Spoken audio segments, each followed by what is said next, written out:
Today on Cooking in the Shop with Brett, we're gonna slow cook squirrel and rabbit together. And we're gonna turn it into a delicious pulled pork sandwich. Now it isn't pork, it's squirrel and rabbit, something I like to call a squabbit sandwich. Let's get started. So what you're gonna need for this is a slow cooker or a crock pot. We're gonna add in one squirrel, a rabbit back, second squirrel, and a second rabbit back. I'm gonna add in just some chopped onions. Let's go ahead and season up with some garlic salt. Let's go with some onion powder, some regular pepper, and of course, you gotta have the Alpine Touch hickory smoke flavor. This stuff is great. If you don't have this in your area, you can go to alpinetouch.com and pick up some for yourself. Then finally, we're gonna submerge the rabbit and the squirrel with reduced sodium chicken broth. Because what we wanna do is we're gonna slow cook this for 6 to 8 hours and pull it off the bone. That's what we want. We want all the meat just to fall off the bone. So I got 1 quart, and I'm gonna add a second quart as well, just to make sure it is enough to submerge squirrel and rabbit. Let's go ahead and put the lid back on, and we're gonna set this at a low heat for 8 hours. So the crock pot is on low for 8 hours. In 4 hours, I'm gonna check and see if the meat's starting to fall off the bone, but I do suggest do not put it on high. You want that low and slow, that 6 to 8 hours of cook time, so that meat just falls completely off the bone. So it's been 4 hours. Let's go ahead and check how tender the rabbit and the squirrels are.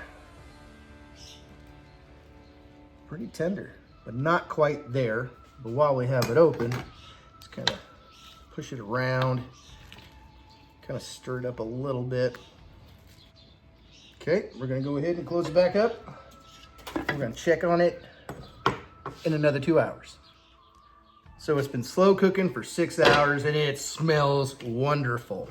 But let's see how tender it is right now. You can see a little rip right there. So let's see the pull part. Oh, buddy. Look at that. Really don't think we're gonna make it to the 8 hour mark, but we're gonna try to push it as far as we can. Let's take a look at this rabbit back. Oh, it's just ripping apart. So I'm gonna check it in 1 hour, and I'm pretty sure it's gonna be done. So I'm gonna say 7 hours total for this. So it's been 7 hours. We're gonna pull out the rabbit and the squirrel, and then we're gonna sit on a plate and wait till it cools down enough to handle so we can pull the meat apart. And it smells great. Now, do not turn off the crock pot yet, because we're actually gonna scoop out the onions in a little bit. First, let's pull these suckers out. Oh, literally just went all the way through it. Look at that. That's the rabbit back. It's one of them. Let's grab a squirrel. It is so tender right now. It's getting heavy, I don't want to drop it. The other rabbit back. It's literally falling apart on me. That's what you want. I don't know if I can get it out. Come on, baby. Rabbit is falling apart on me. Oh, sorry, that's the squirrel, not the rabbit. But that's exactly what you want. You want it to fall apart, right? We're gonna put the top back on. We're gonna let this sit for just about 5 or 10 minutes, and we're gonna pull it apart. As you can see, it's still kind of steaming, still pretty warm, but I don't want it to get super cold, tearing it apart. I got some forks, and I got this little pitch thing, but it's easier if you use your hands. So we already got a piece right there. I'm gonna put it right into this bowl. And you have the back of this rabbit. So I'm gonna take that, toss that to the side.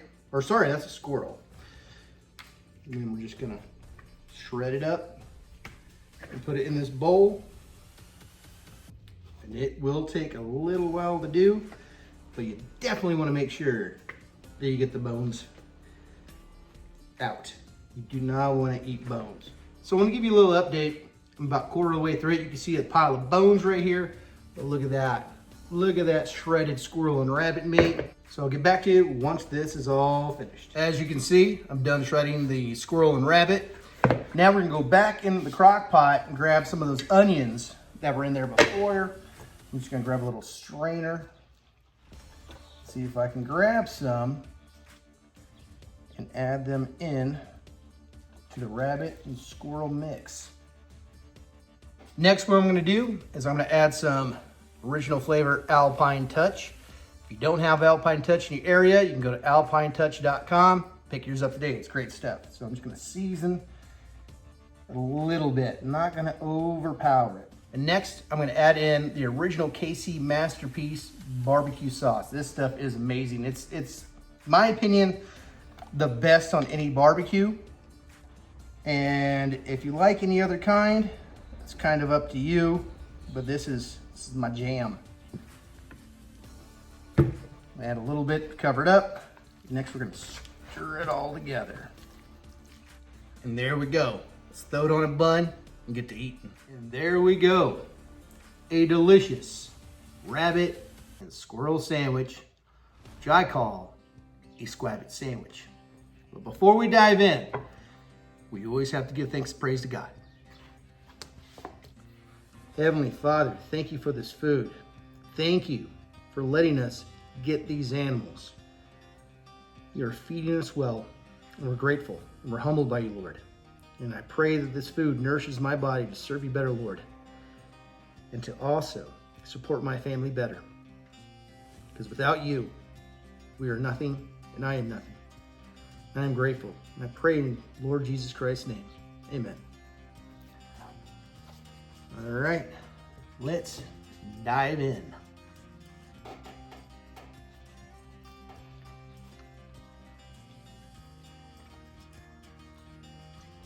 It just tastes like pulled pork, but it's not pork.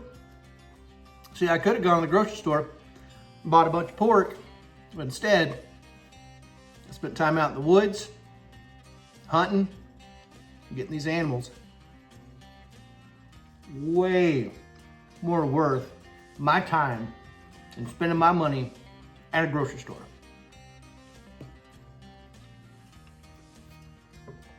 I'm sorry I'm a mess.